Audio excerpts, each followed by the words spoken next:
தேனீக்களுடைய பங்கு என்ன செய்யுது அப்படின்னா, தென்னை மரத்துல ஒரு பாலை விடுறப்ப அந்த பாலையில 8000 இருந்து 12000 வரை ஆண் பூக்கள் இருக்கும். ஆனா அதுல பெண் பூக்கள்ன்றது 40 தான் இருக்கும். குறும்பைன்னு சொல்லுவோம். 13, 14, 15வது நாள் பருவத்துக்கு எல்லா ஆண் பூக்களுமே கீழே உதிர்ந்துரும். அதுக்கப்புறம் அந்த பெண் பூ, குறும்பைன்ற அந்த பெண் பூ 18, 19, 20வது நாள் தான் பருவத்துக்கு வரும். அப்ப அங்க ஆண்கள் யாருமே கிடையாது.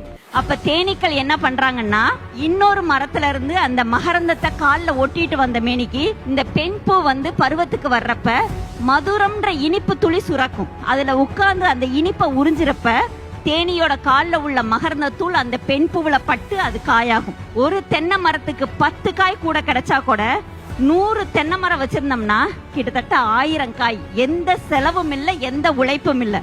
அந்த அளவுக்கு பாத்தீங்கன்னா நம்மளுக்கு மகசூல் கூடுது. அப்ப தேனீக்கள் வச்சிட்டோம்னா தேனீக்களுடைய வேலையே காலையில 5:30 மணில இருந்து சாயங்காலம் 6:45 மணி வரை மலருக்கு போய் இந்த மாதிரி வேலைகளை செய்யறது தான் தேனீக்களுடைய வேலை. தரமான ஒரு காய்கனிகளை இந்த தேனீக்களால உருவாக்க முடியும்.